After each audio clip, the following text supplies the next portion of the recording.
going to start with questions here in Houston, then we'll go down to the Kennedy Space Center, and then we'll go to the phone lines. We have quite a number of people, so we're asking that you stay with one question, one follow-up, and we'll come back here and go back around one more time. We'll start off with Mark.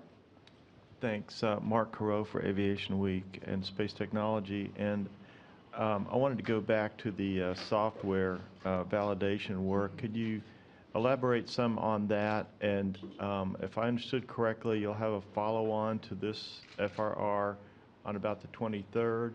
If you could sort of bridge what happens after that to the launch point.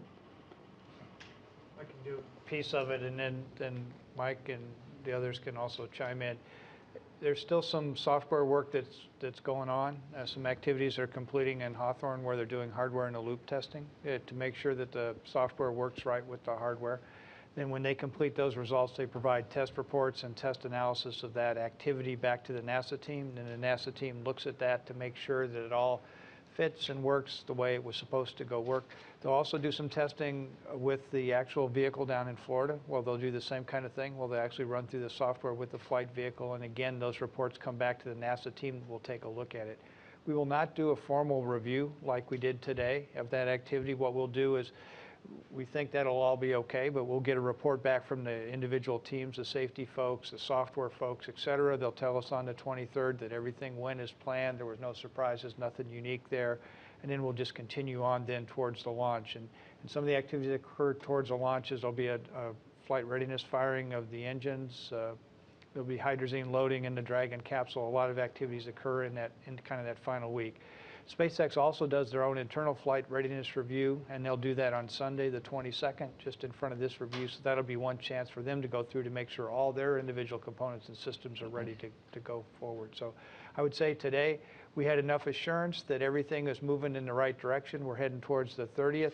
We're not completely there. We want to go ahead and get these final checks from the SpaceX team. After those checks are complete and we understand where they all sit, then we'll say collectively this is the right thing to head forward. So we got enough assurance today that the 30th is the right day to head towards, but we still reserve the right to take a look at the data, see what the software does, and see what the teams find as they go do a more in-depth review.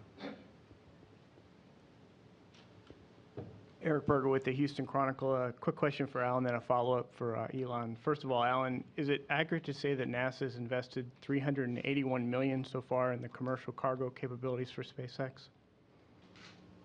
Yes, that is the total of the 37 milestone payments we've made to SpaceX to date. Okay. And then for Elon, you're in Texas today, and it's possible that Dragons could launch from Texas in the future. I'm curious what the state and maybe the federal congressional officials need to do to make this an attractive place for you to build a spaceport. But I don't want us to get too off topic, because I mean, this is really about the upcoming mission to the space station. But we are pretty interested in the possibility of a Texas-based launch site. And I think there's a lot of good action being taken by the local authorities in the Brownsville area in particular. Not that much at the state level. Would certainly appreciate more help at the state level. And then at the federal level, it's not really, I think the federal level is relatively different as to what state we launch from. But we thought it was important to look at having a third launch site just to make sure in the future that if we have a lot of missions taking place for commercial satellite launches, as well as launches to the space station for cargo and potentially crew, and then potentially Defense Department missions, that we didn't encounter a launch site constraint. But I should point out also that we're also looking at potentially using one of the shuttle pads at the Cape for crewed flight. So we just want to make sure that we don't in the future encounter launch site constraints. That's really what we're after with that element. So. Hi, Kevin Quinn with KTRK ABC 13 here in Houston. And maybe this is a question for Elon. I'm not sure. Maybe it's a NASA question. But can you describe, please, specifically weather restrictions that could affect launch and how those would compare, say, to that which was out there for the shuttle program? Are these tighter restrictions? Are they lesser restrictions? I think they're probably comparable. we definitely want to err on the side of caution, particularly since these are initial flights. But I think they're probably comparable. I mean, I'm not entirely certain, but I think, yeah, similar. And I think I would say they're pretty compatible. You see it even in our expendable launch vehicles. We have a lot of trigger lightning rules. Those rules will be the same. We have basically the same visibility rules for the ground observers that are watching the rocket fly, those kind of things. So those are all pretty similar. The winds aloft might have been a little more restrictive for shuttle than they are for the Falcon 9. But other than that, I think they're pretty comparable overall. Jeremy. Jeremy Diesel from KHOU. Question for Elon. If this is all successful, everything goes exactly as planned, That would be awesome. right? What becomes the next step, the next timeline, the possibility of seeing a crewed flight? You know, assuming this is successful, then we look forward to a steady stream of cargo flights to the space station under our CRS contract. That would be really super great.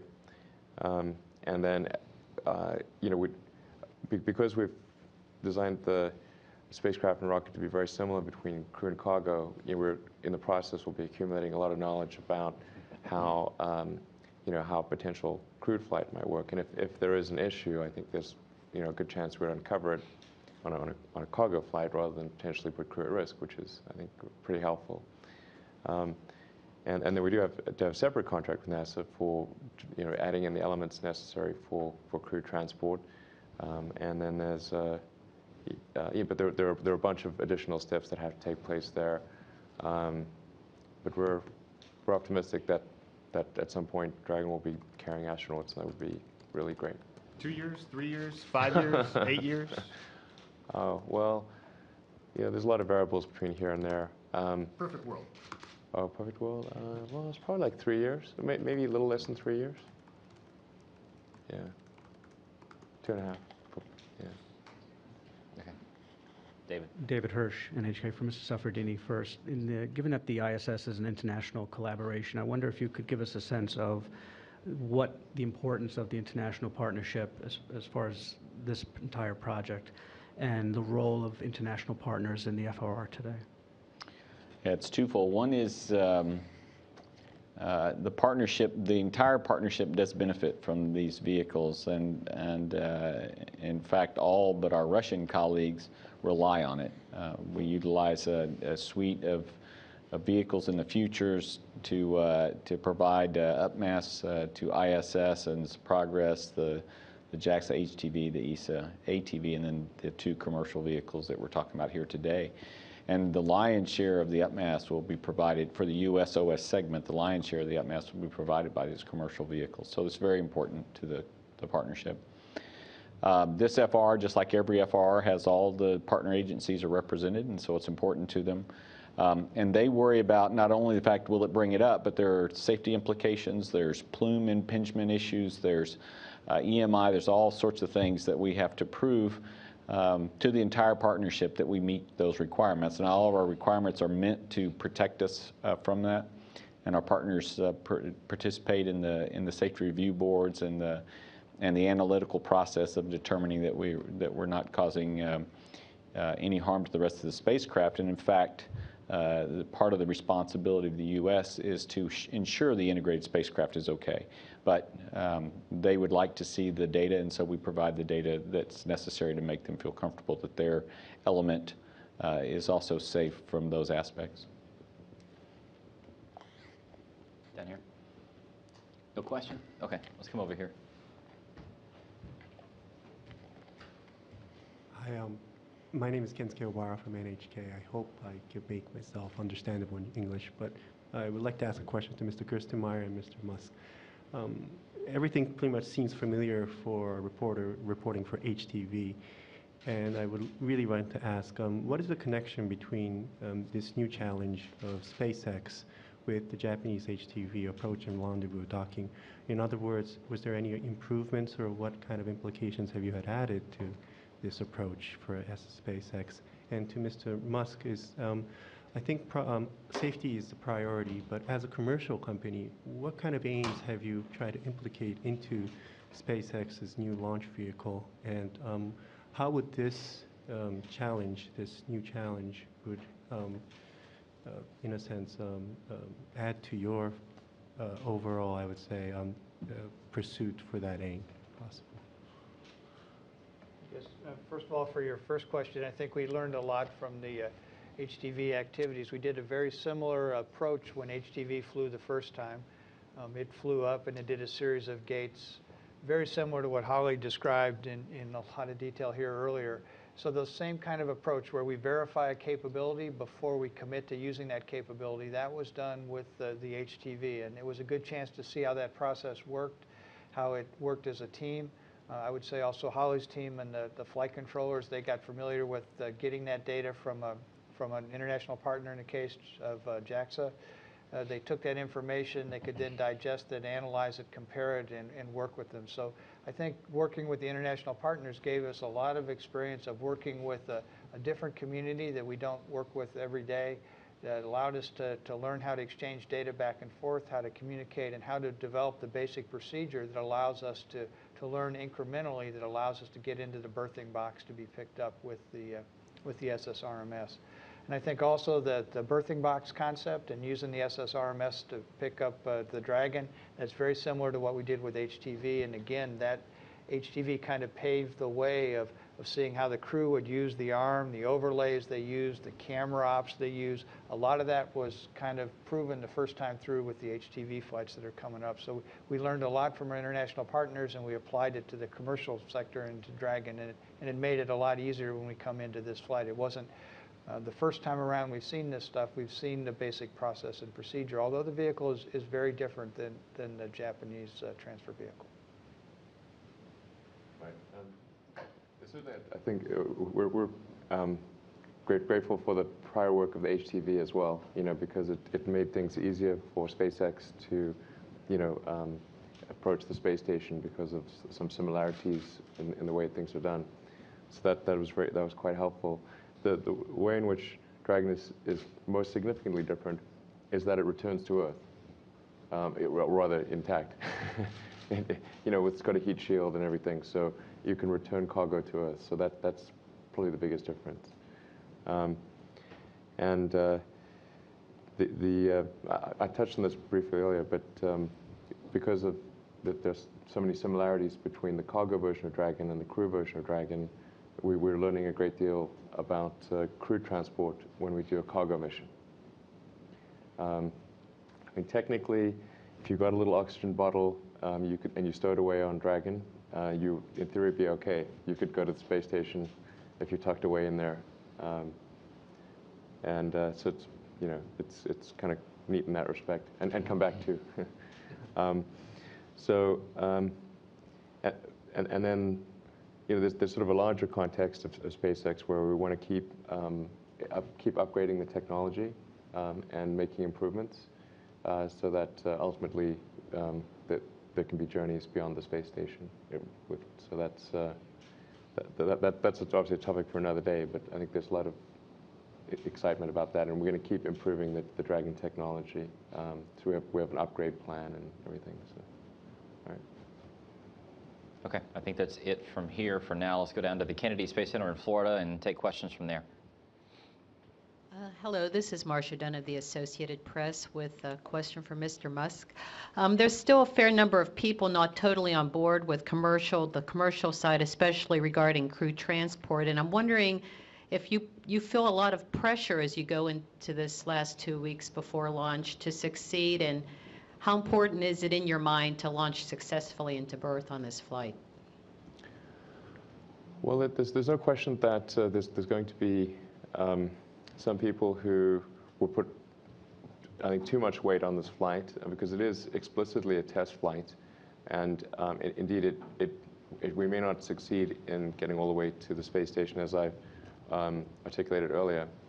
But I think it would be a mistake to put too much weight on this flight because there are hopefully going to be 2 more flights later this year to the space station, which will be almost identical configuration. So if this one doesn't succeed in getting to the space station, I'm confident that one of the other two will. And we'll work with NASA to resolve any issues and then figure those out and then get to the space station. But there should be no doubt about our resolve that we will get to the space station, whether it's on this mission or on a future one. And I don't think that if this mission doesn't get all the way there, that it should be taken as a verdict on commercial crew transport. I think that just wouldn't be right. Although there will be some people who try to do that. Thank you. And if this does go well, what is your timeline for those next 2 flights? Well, that's something we have to work with NASA on. But I think there'll probably be one in the summer and one at the end of the year. But that timing remains to be worked out with NASA. This is Philip Sloss with NASAspaceflight.com. I believe this is for Ms. Ridings. Can you talk about, for an April 30th launch, when would that red arrow that you talked about on the slide for the racetrack that you're doing, about what time after liftoff, sort of mission off time, would that begin? Okay, so for an April 30th launch, launch is 11:22 a.m. Central Daylight Time, and you get to right before the red arrow is on the order of 39 hours.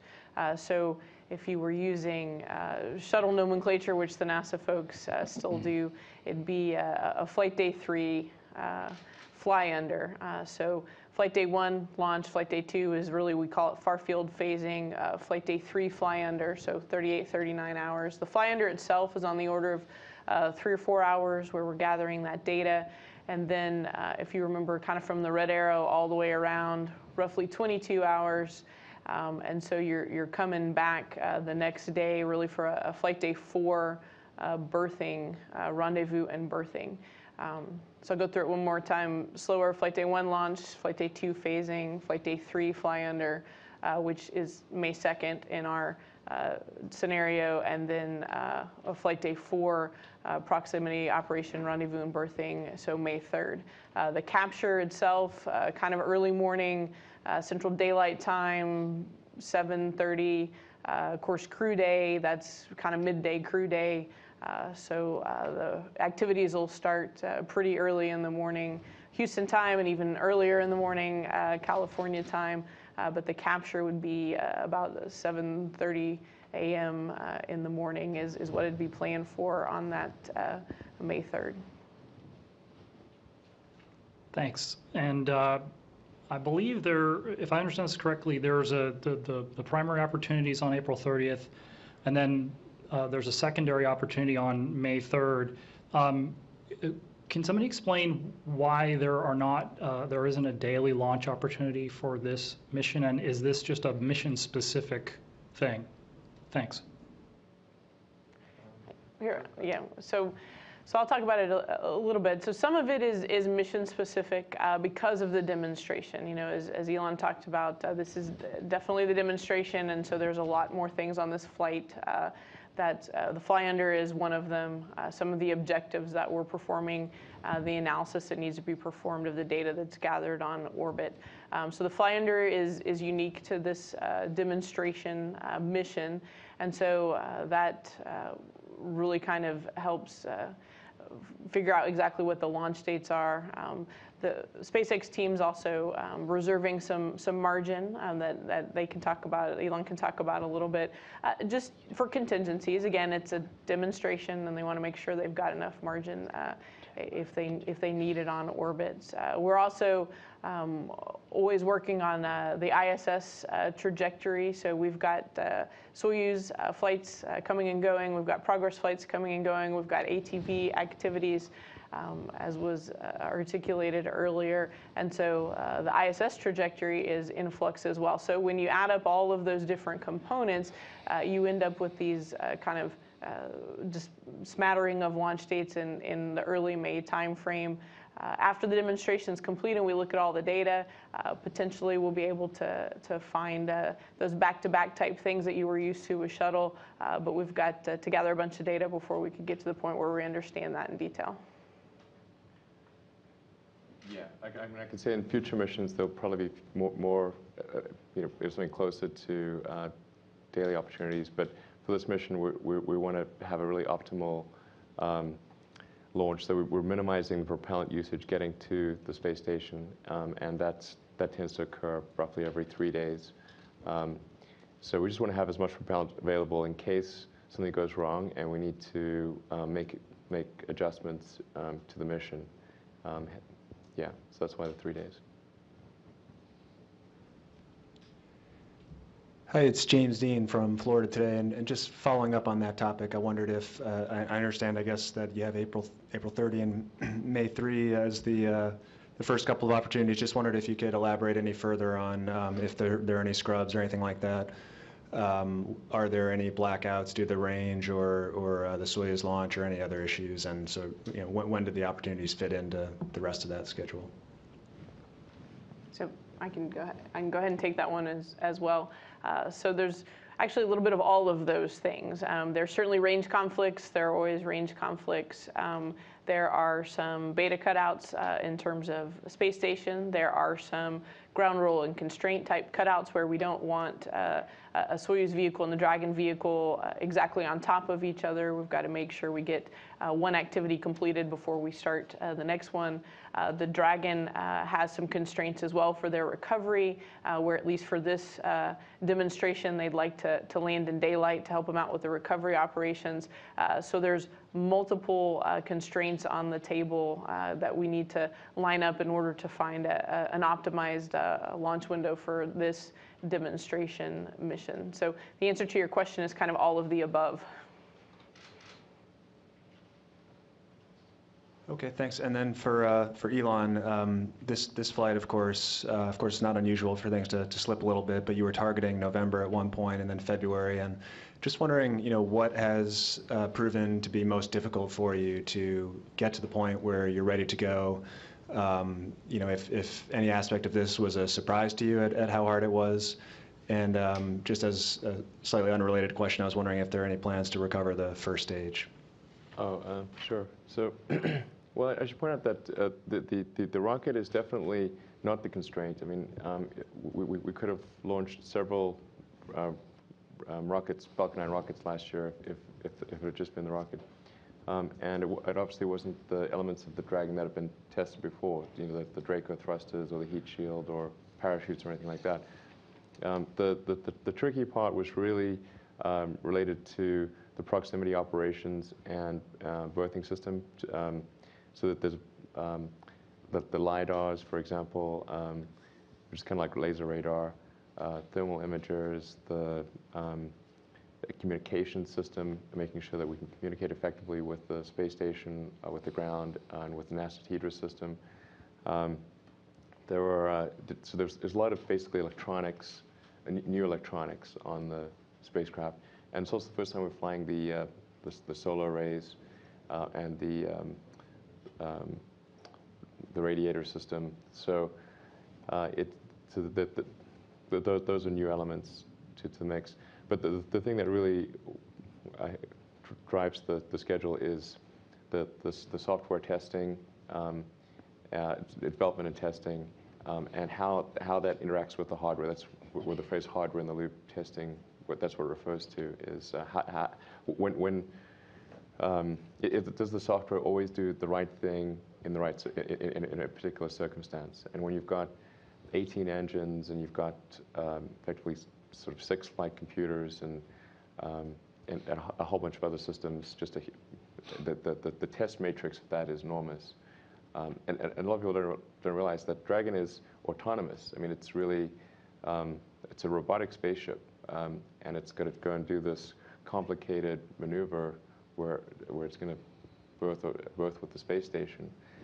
It's not as though there's somebody flying it with a joystick, or that there's somebody on board that can make kind of real-time corrections. Dragon is kind of making lots of decisions all the time to optimize the probability of success.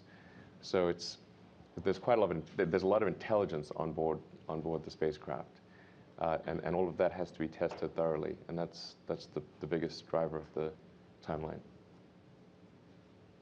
Okay, I think that's it at the Kennedy Space Center. We're going to go to the phone lines now. Let's start off with the Washington Post and Ryan Vastag. Are you there?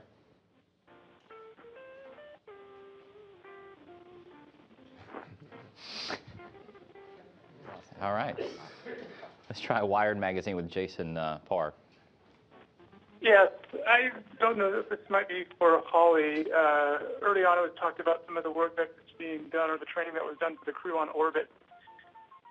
A lot of that took place on the ground. You said, I'm curious, what sort of preparations are being done while in orbit? I mean, is there any way for them to practice any of the maneuvers?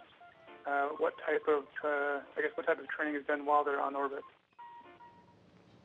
Okay, so the answer is yes, there is the capability for them to practice on orbit. They practice with the actual robotic arm, so the SSRMS.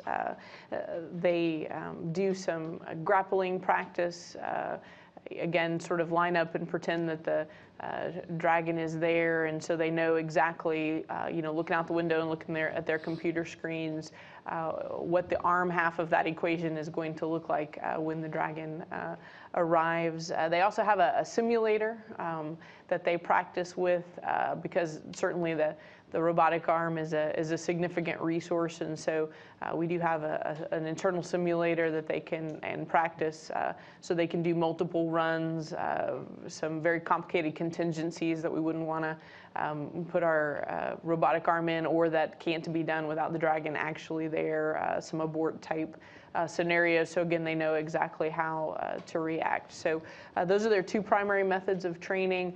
They also do some scenarios where they set up all their computers and all their cameras, more the familiarization type training to make sure they have quick reference marks, they can find all the data they need rapidly, and then they do some self-study as well. So again, kind of that building block approach to hardware use all the way to the self-study with the procedures and talking to the folks on the ground. Up on the whole the demonstration maneuvers and the graphic you showed with the Dragon going from 250 to 220 and then 230, 10 meters. If any of those particular rehearsal maneuvers don't go correct the first time, is there the ability to retry the demonstration, or is it sort of a one-shot attempt?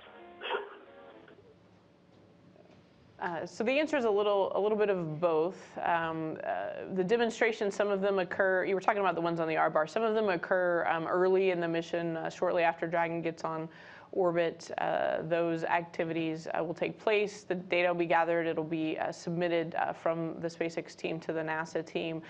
Certainly if we did not see something that everyone agreed to was acceptable, the SpaceX team might have the capability to retry those as part of their phasing plan. That would be somewhat dependent on the margin they have before they get close to the space station.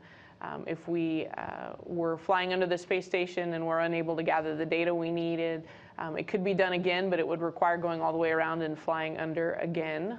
But certainly that would be an option if we had enough propellant to do that. And the ones on the R-bar that you mentioned, those, in order to go ahead and complete the berthing that day, need to go pretty quickly. So if they, mostly because sitting again on the R-bar is not a very good place to stay for a long time in terms of your propellant usage. You use a lot of propellant sitting in that area, holding your position underneath the space station at about 250. So if they didn't go well, it would not immediately mean the mission was over, but it would definitely mean you could not continue at that point in time. So it might be that the Dragon would go off and potentially start another fly around, and we would talk about maybe coming back and trying those demonstrations again the next day. So it's absolutely a gate to come on in. If it did not go well, we would look at the consumable resources and work with the Dragon team and see if there was anything we could do to potentially repeat or gather additional data that might help us understand the problem that we'd seen the first time. Okay, Scott Powers with the Orlando Sentinel. Actually, I think my question has been resolved, but thank you very much. Okay. I appreciate it. Mike Wall with Space.com. Oh, yeah, hi. So So yeah, I was interested. Elon talked a little bit about what some of the challenges were from the SpaceX side for this. I'm just curious. What have some of the biggest challenges been on the NASA side, since this is such a new mission for you guys, and you're not responsible for the entire thing from start to finish? What sort of difference has that made for you guys, and sort of what are some of the biggest hurdles to have overcome with this one? Well, I'll go ahead and answer that one. To begin with, it's just getting used to the idea that we're not worrying about the entire phase of the flight is an adjustment to begin with.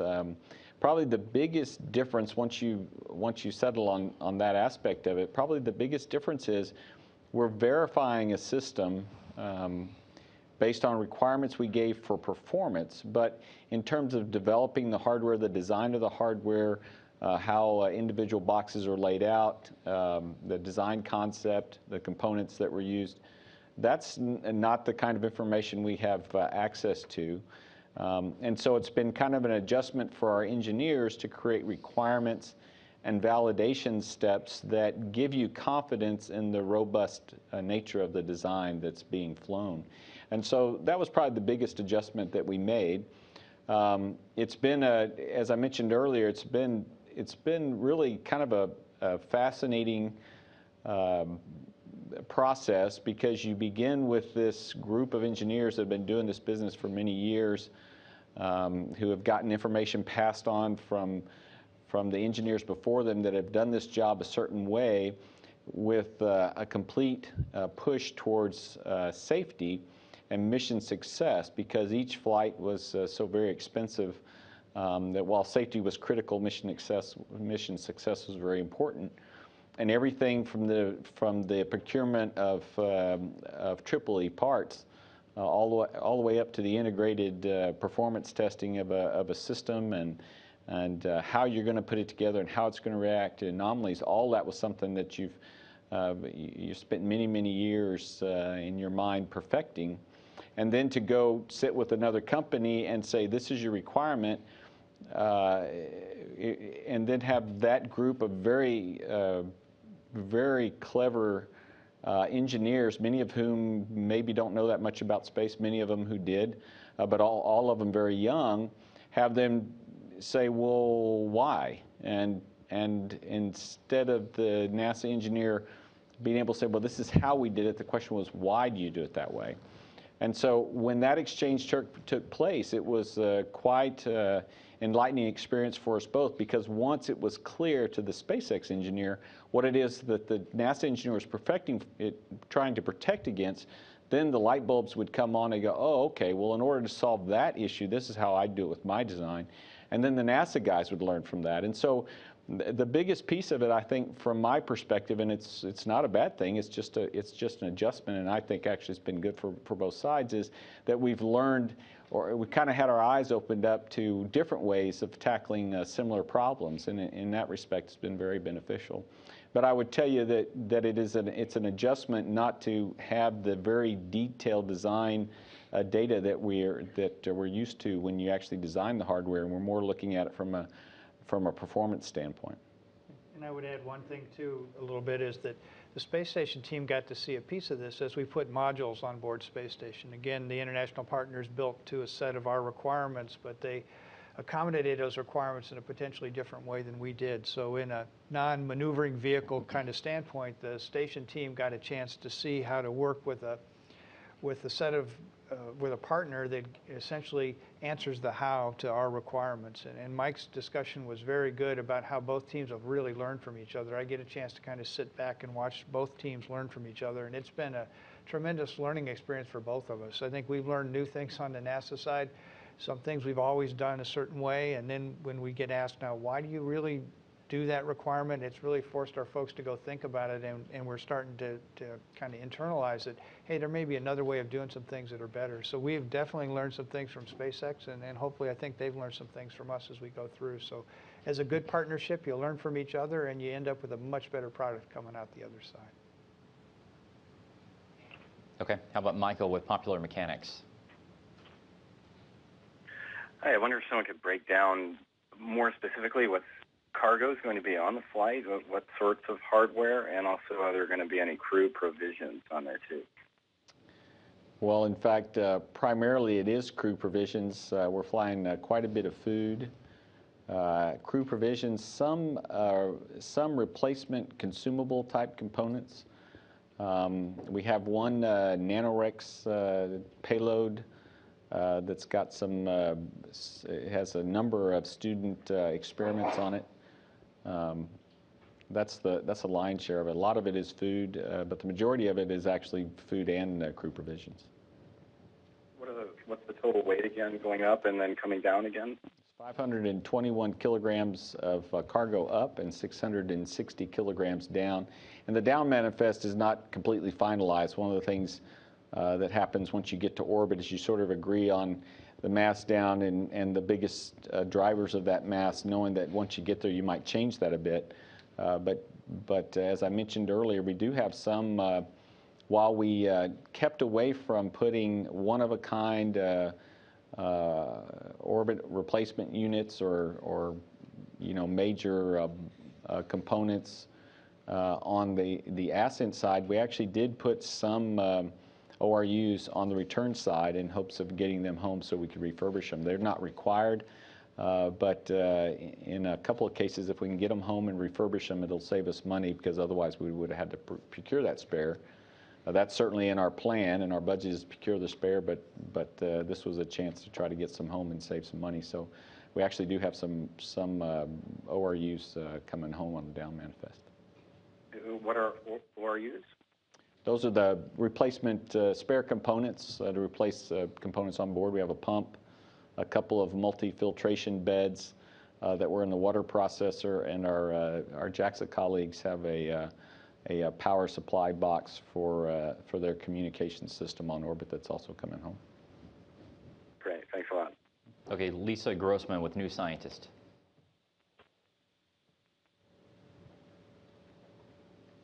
Lisa? Okay, Jason Davis with Planetary Society. Hi guys, you had talked about some of the gates and specific checkpoints that the Dragon would be required to go through during each stage of the approach, and I just wanted to know who holds the final authority to make decisions during a contingency. Has that already been planned out in advance, or are there situations where a single party, either NASA or SpaceX, would have to make a decision on how to proceed? Thanks. And I'll take that one.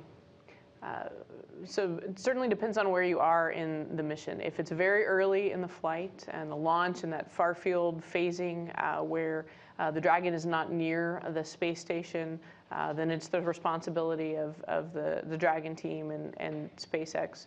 But once the Dragon arrives near the space station, and near is kind of defined by my graphic, it's coming up about 10 kilometers below the space station, then there are, and actually during the fly around, there are go, no go points. Again, I defined that earlier as we take a poll and make sure we've got all the capabilities. And all of those go, no go points, the team here in Houston, per our documentation, holds the final authority. There's also a couple other cases if we do have an abort, something that is unexpected, that the Dragon needs to leave the proximity of the space station, and then the Dragon team can figure out that issue and put the Dragon back on a trajectory to potentially make another attempt. That process, Houston has authority over that process.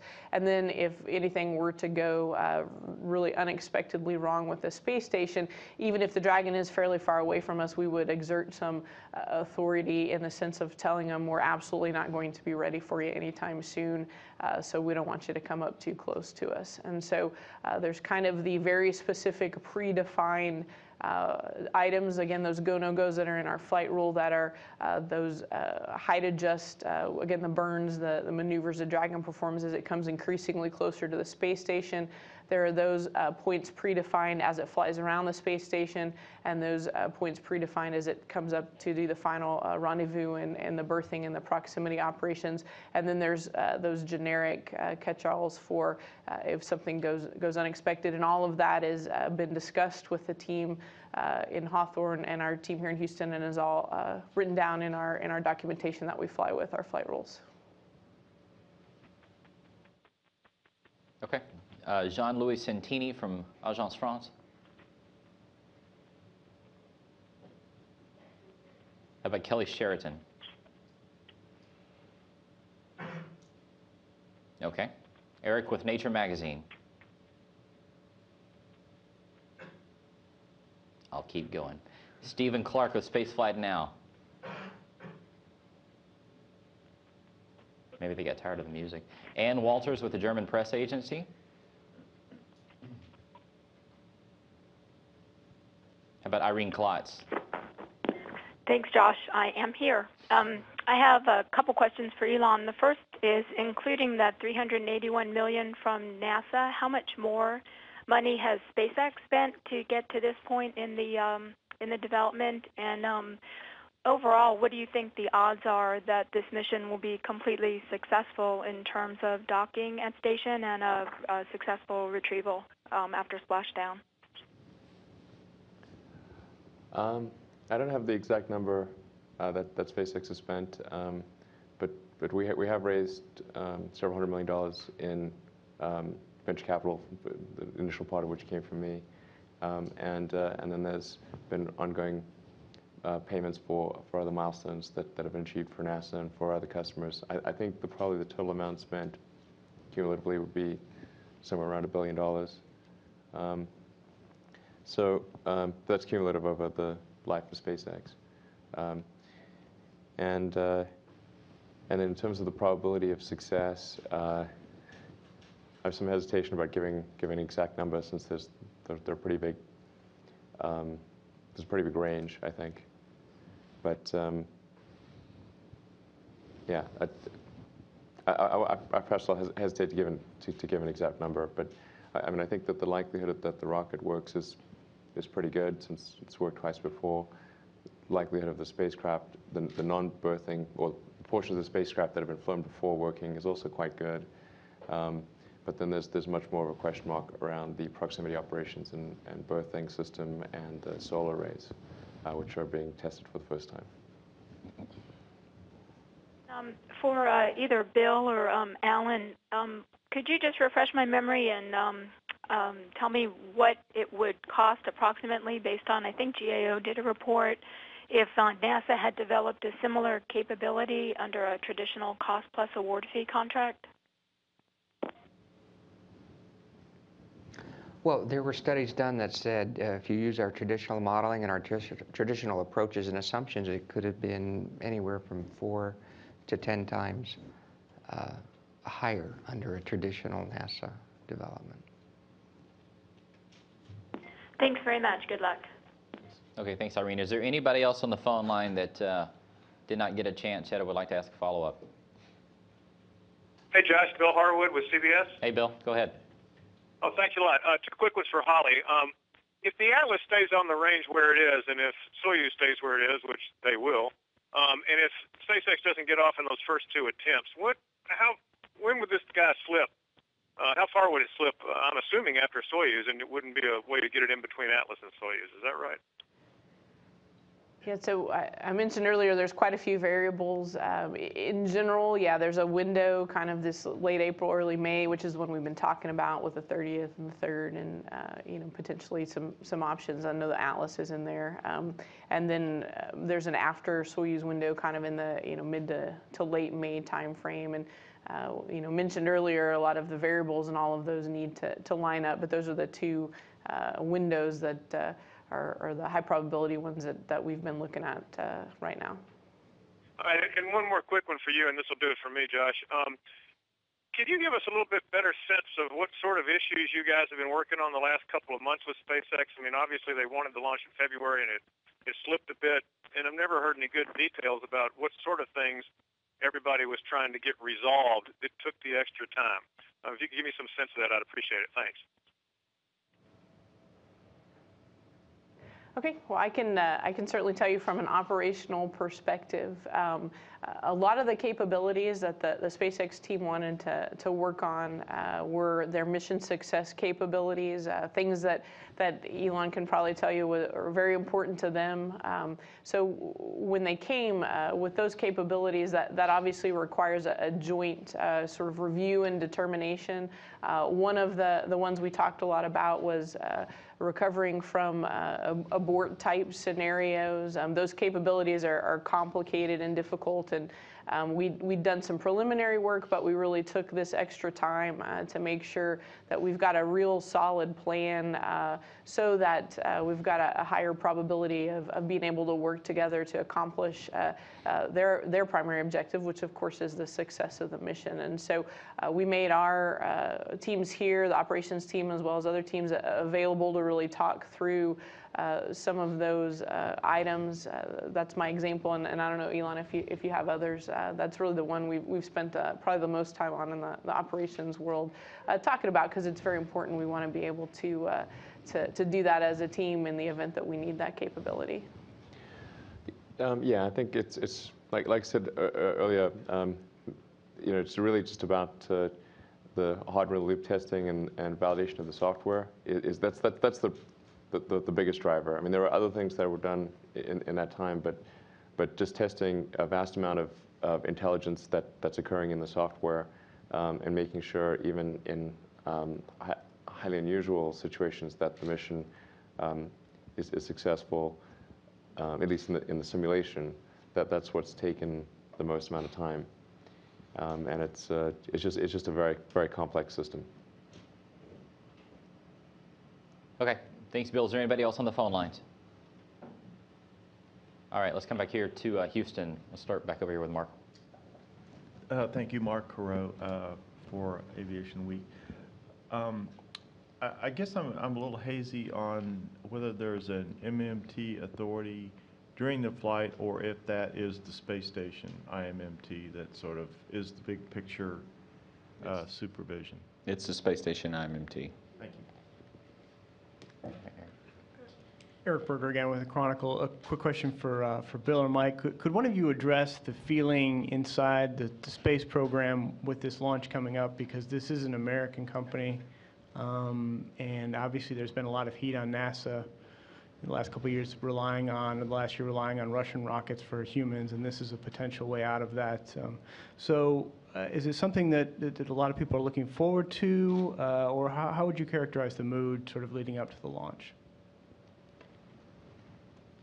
You want to do mood, or do I do mood? You can do mood. Thanks.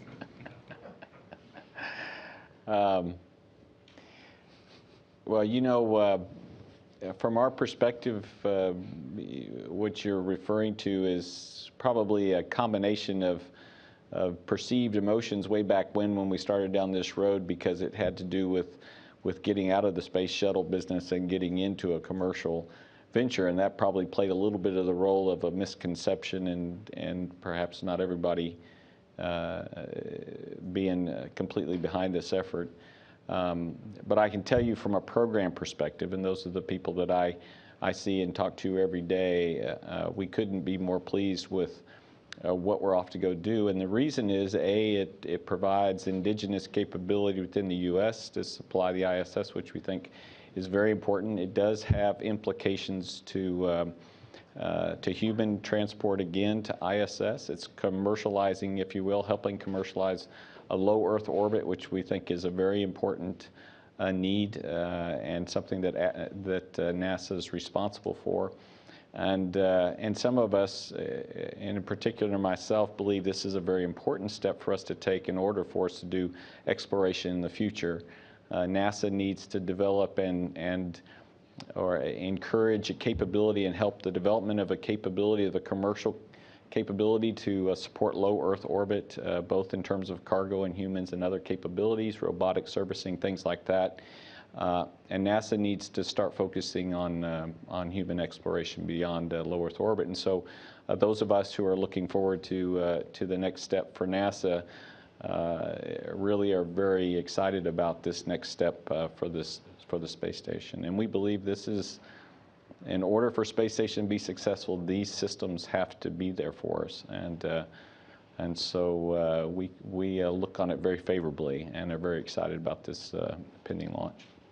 I think I'd add just a little bit, you know, this is absolutely critical to space station.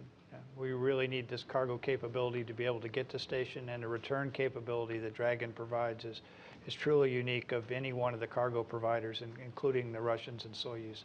The amount of cargo we can get back with Dragon is just phenomenal from a return standpoint. So we absolutely need this capability for ISS, and we're really rooting for the teams to come through. I think it's also been encouraging to see SpaceX to work hard issues. You know, they had some EMI, electromagnetic interference issues that they worked, and they spent some really good engineering time to resolve those issues and get them resolved. They had some engine delamination concerns, and again, they were very rigorous. They tested some things that maybe you didn't absolutely have to go test, but they wanted to go test them to make sure that they were right. That's really encouraging. So I can really, you know, get behind somebody that's doing that extra work to get ready to go fly. But as Elon said, this is really a tough flight. I mean, what we're asking them to go do on this demonstration flight is amazing. When you look at all those things that Holly talked about on her charts and the many hours that all this hardware has to work and all the software has to interact, and the 6 computers and the 18 thrusters and all this has to work as a nice combined set to get into this precise box to be picked up by the SSRMS. That is no easy task. So this will be a very demanding mission, and we need to look at it as a test flight. It's what it should be. We'll see how well the test works out, but they've really done a good job in getting ready for this test. So as a NASA team, we're ready to watch, participate, and help, and we truly need this capability for ISS. David? Yeah. And just to get a more detailed sense of where we are technically today as of this meeting, the hardware in the loop issue that you were describing a little bit earlier, does that relate specifically to something on the timeline that Ms. Ridings was taking us through earlier, a specific element there, or is that, as you're saying, maybe something that's more generalized over the entire mission? Yeah, so hardware in loop means, just to give you a little more color on that, essentially we have a complete replication of the Dragon's avionics system on a bench. And then it flies a simulated mission. And it actually, it's like a sort of like a brain in a tub thing. It actually thinks it flew to the space station, and it does. And we watch to see what it does. Does it do all the right things on the way to get there? And if it doesn't, then where did it go wrong? And what happens if we unplug certain devices, essentially simulating failure at the worst possible moment? Does it then take the proper steps? And then what happens if you fail several simultaneous things? And what if you fail something and then restore it? There are many, the cross product of all those things is a huge number of tests. So there's just. You're introducing failures. We introduce failures, yeah. So there's nothing along that timeline, just to move it along, because I know it's getting late here, that in Ms. Riding's timeline that you're specifically focused in as far as a mission element that might be problematic. You just need to introduce more failures and troubleshoot that and see how the system's going to react. Right, exactly. In fact, the recent, say in the last month or so, the tougher things have been to deal with false aborts, where it actually initiates a mission abort because it was too sensitive to the parameters. So things were actually okay, but Dragon got too worried and aborted the mission. So it's from LA, so right. So it's you don't want to have. It definitely needs to abort if something's wrong, but sometimes it may think something's wrong, but it's actually okay. And there are all sorts and there are all different types of failure. Like I said, you can have something fail and stay off. You could have something fail erratically, where it goes off and comes back, and sort of oscillates. You can have multiple things fail at the same time, and the system has to be able to deal with all of those contingencies. Okay, is that it here in Houston? Okay, before we finish up, we're going to take a look at our launch and mission coverage that we have upcoming here on NASA television. Coming up at L-1, there will actually be a pre-launch news conference from the Kennedy Space Center. And then on Monday, April 30th, at 10 a.m. Central Time, that is when our launch coverage will begin. And once again, launch actually scheduled for 11:22 a.m. Central Time right now. And then at 1 p.m. Central Time, we'll have a post-launch news conference from KSC as well. On flight day 2, which right now should be Tuesday, May 1st, We will not have any live coverage here on NASA television, but we will have an update during our typical daily ISS update show here at JSC, which will air at 10 a.m. Central Time, 11 a.m. Eastern. And then on Wednesday, May 2nd at 1:30 a.m. Central Time, very early in the morning, we'll have our fly under coverage from here at the Johnson Space Center inside Mission Control Houston. And then 9 a.m. Central Time, we will have a mission status briefing here at JSC as well. And then finally, Thursday, May 3rd at 1 a.m. Central Time, that is when our rendezvous and berthing coverage will begin here at the Johnson Space Center, once again from Mission Control Houston. And then at noon Central Time, we should have a mission status briefing again here at JSC. Of course, all these times are subject to change. To see all of this and to also see any of the slides that you saw today from our participants, just log on to www.nasa.gov/SpaceX, all lowercase. It's important that you do that. If you look on the right-hand side of the page down at the bottom, there's a media resources section. You can find all these slides as well as the press kit once we get it finished up and posted there, as well as the NASA TV schedule. So just log on to there to get all of the latest. I want to thank all of our participants for joining us today, and we'll see you back here in a couple of weeks for the SpaceX mission. Thank you.